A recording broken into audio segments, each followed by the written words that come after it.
أعوذ بالله من الشيطان الرجيم بسم الله الرحمن الرحيم السلام علیکم ورحمۃ اللہ وبرکاتہ۔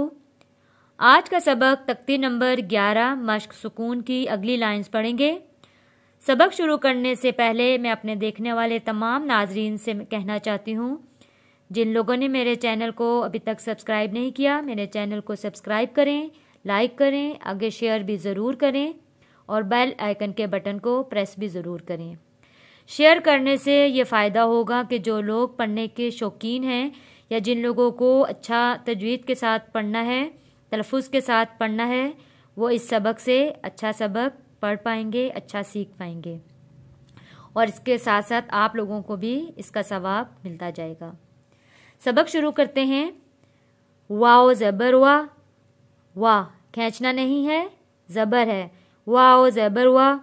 ہا پیش ہو، وہو، واو لام زبر ول، وہول۔ واو آ کے جڑ جائے گا لام کے ساتھ، لام کے اوپر جزم ہے۔ جزم کا کام ہوتا ہے لفظ کو ملا کر پڑھنا۔ وہول، غین زبر غ، فا واو پیش فو، حروف مدہ ہے، واو ساکن سے پہلے پیش ہے، حروف مدہ ہے۔ حروف مدہ کو ہم ایک الف کے برابر کھینچ کر پڑھیں گے۔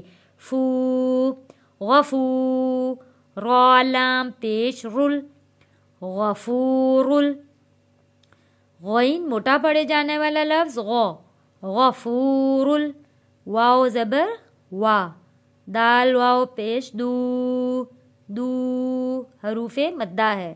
واو ساکن سے پہلے پیش ہے، حروف مدہ ہے۔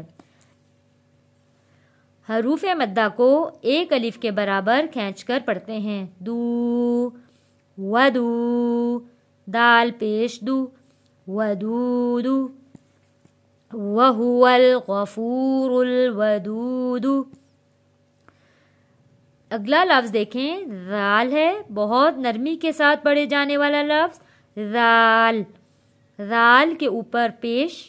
اگلا لفظ دیکھیں، واو، واو کے اوپر یا اس واو کے نیچے کوئی حرکت نہیں ہے۔ دیکھیں، نہ کوئی زبر، نہ زیر، نہ پیش، کوئی بھی حرکت نہیں ہے۔ اسی طرح اس کا اگلا لفظ الف ہے۔ الف کے اوپر بھی یا الف کے نیچے بھی کوئی حرکت کسی قسم کی نہیں ہے، اس لیے یہ دونوں لفظ نہیں پڑھے جائیں گے، کیونکہ ان کا اگلا لفظ ہے لام، لام کے اوپر جزم ہے۔ جزم کا کام ہوتا ہے کہ اپنے پہلے لفظ سے مل کر وہ ایک بار پڑھا جاتا ہے۔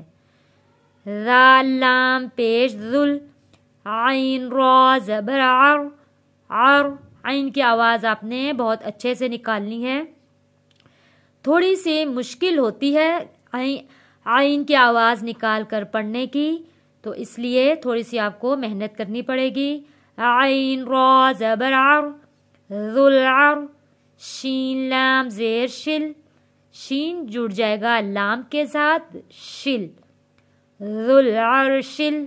میم زبر ما، جیم یا زیر جی، مجی، دال پیش دو، مجیدو، ذل عرش المجید۔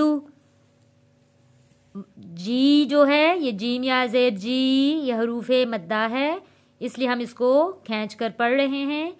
یا ساکن ہے، یا ساکن سے پہلے زیر ہو تو حروف مدہ ہوتا ہے، اس لیے ہم نے اس کو ایک الف کے برابر کھینچ کر پڑھا ہے۔ ذو العرش المجید۔ اب میں آپ کو پوری لائن ایک ساتھ پڑھ کے سناتی ہوں، اور اس کو پھر یہ جو اگلا لفظ ہے یہاں ہم نے وقف کرنا ہے، پھر میں اس دال کو آپ کو وقف کر کے بتاتی ہوں۔ وَهُوَ الْغَفُورُ الْوَدُودُ ذُو الْعَرْشِ الْمَجِيدُ۔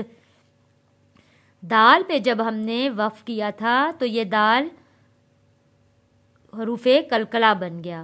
حروف قلقلہ کیسے ہوا؟ کیونکہ جب ہم دال کے اوپر سے پیش کو ختم کریں گے، یعنی کہ جب وقف کرتے ہیں تو پیش ختم ہو جائے گا، تو اس دال کی جگہ جزم آ جائے گا، یعنی کہ یہ لفظ ساکن ہو جائے گا۔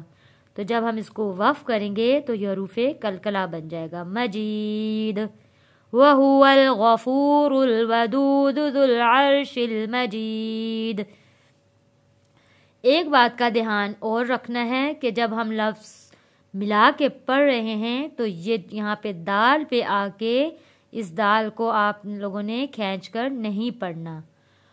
وَهُوَ الْغَفُورُ الْوَدُودُ ذُو الْعَرْشِ الْمَجِيدُ۔ انشاءاللہ میرا آج کا سمجھایا پڑھایا ہوا سبق آپ لوگوں کو سمجھ میں ضرور آیا ہوگا۔ اپنی دعاؤں میں مجھے یاد رکھیے گا۔ السلام علیکم ورحمۃ اللہ وبرکاتہ۔